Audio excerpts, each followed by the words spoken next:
Olá, amigos, tudo bem com vocês? Então, nós vamos para o nosso segundo vídeo, onde eu estarei fazendo a correção e o comentário, das atividades que eu vou passar aqui para vocês durante esse nosso encontro, semanal aqui via videoaula, Vamos aí para a questão 6 da página 191. Leia o texto a seguir. Com a chegada do fim da década de 1920, a Primeira República ia se esgotando e seu legado parecia, mesmo em seu contexto, ambivalente. De um lado, ficaria na lembrança como um momento de boom da urbanização, da industrialização e da entrada de imigrantes. Do outro, como um período de repressão de todo tipo, de falcatruas políticas, da aplicação de medidas racistas, da expulsão da pobreza para as laterais das cidades. Além do mais, com tantas ambiguidades, a República se converteu em palco do conflito, sendo os centros urbanos considerados espaços de atuação das classes perigosas e de movimentação e de reação dos de baixo. Com base no que você aprendeu sobre o período da chamada República Velha, responda: quem formava as classes perigosas e quem eram os de baixo? As classes perigosas referidas aí nos textos, eram as camadas populares. Os de baixo eram os operários, os imigrantes, os ex-escravizados, os profissionais autônomos, esses que viviam à margem, vamos dizer assim, da sociedade, que não tinham representatividade dentro do regime republicano oligárquico. Então esses são os considerados os de baixo e as classes perigosas, que o texto fala aí. Então vamos para a próxima página, tá? Que é a questão 1 da página 192. O ano de 1922 foi um marco na transformação da sociedade brasileira, durante a qual se assistiu diversos movimentos de contestação da ordem.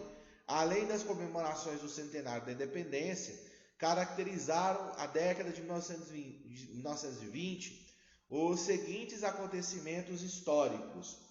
Aqui nós temos inclusive um cartaz, da comemoração aí da 100 anos da independência, com uma exposição, enfim.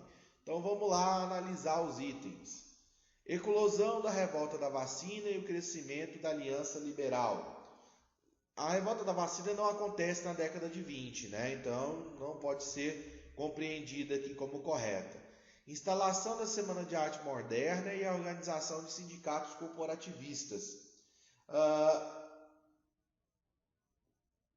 A Semana de Arte Moderna acontece aí em 1922, mas ela não tem esse significado de sintetizar esses acontecimentos históricos.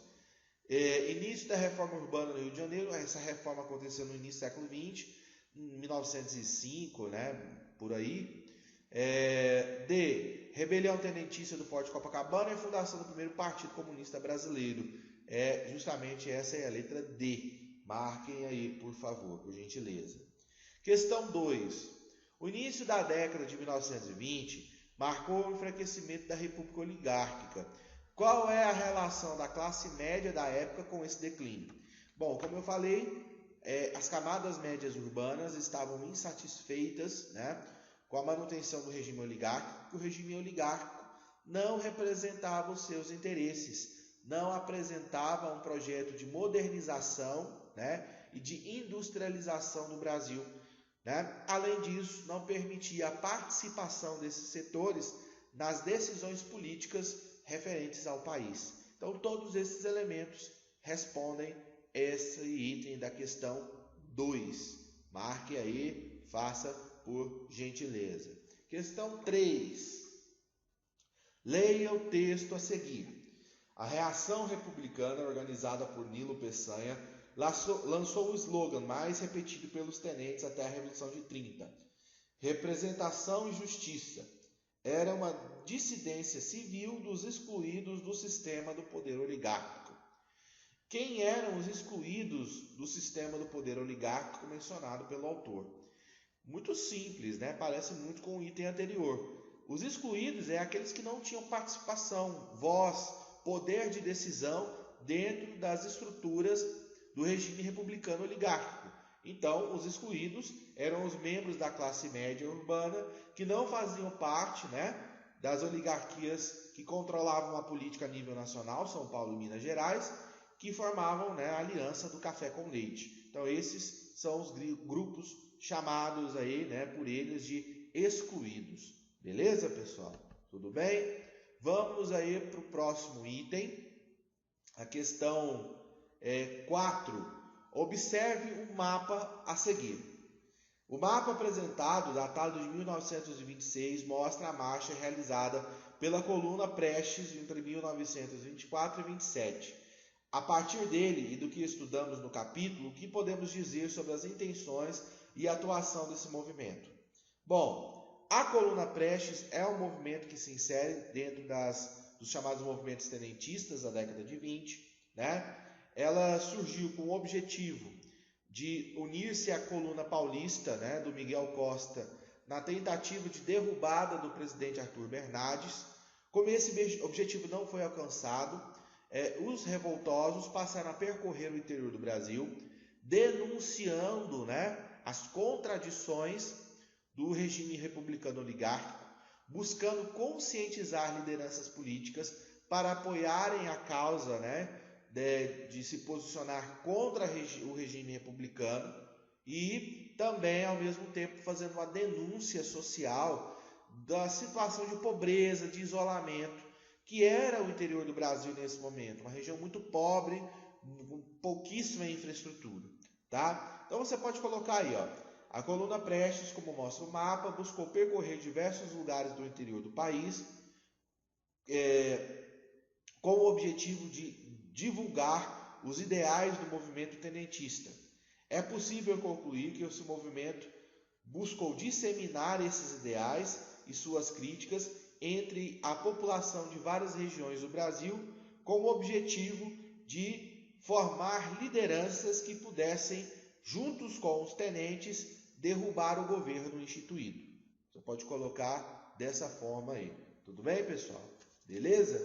Questão 5. Vamos lá. A questão de marcar, a revolta dos 18 do Forte de Copacabana de 1922. Letra A. Foi vitoriosa? Não.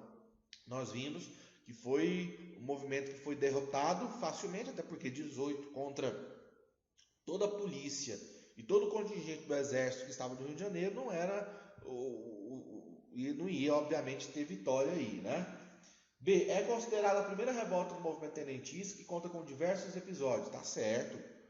Significou a junção de forças tenentistas e integralistas. Os integralistas vão surgir na década de 30, nós vamos falar deles, mas é um outro momento já da história brasileira, C. Significou a junção de...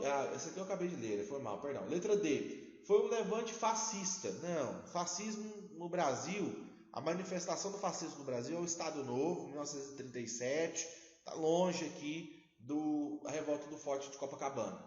Letra E. Foi composta de anarquistas e socialistas. Não, são lideranças tenentistas que participaram desse processo. Então, a letra B de Bosque, marquem aí, por gentileza. B de Bosque. Beleza? Vamos lá? Observe a charge a seguir, presente em uma das primeiras edições do jornal A Classe Operária do Partido Comunista do Brasil, que traz uma crítica à sociedade da época. Igualdade em deveres e em direitos. Que classes estão representadas nas ilustrações e qual a principal mensagem que a charge transmite? Bom, muito fácil de identificar. A charge representa basicamente duas classes sociais, os trabalhadores e os patrões, a burguesia.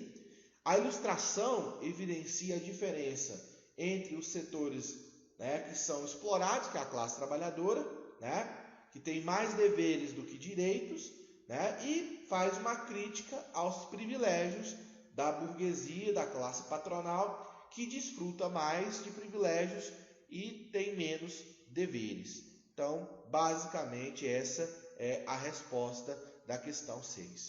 Beleza, pessoal? E aí a gente encerra aqui esse nosso momento de correção dos exercícios. É importante vocês assistirem essa correção, escutarem os comentários, conferir com as respostas de vocês, porque, né, é assim um momento que você vai testar o seu aprendizado. Além disso, é importante dizer que quando as aulas presenciais retornarem, todas essas atividades que eu estou passando vão ser vistadas e avaliadas de alguma forma, né, pontuadas, vão compor a nota de vocês. Então é importante que vocês façam, tá certo? Fiquem com Deus, até a próxima.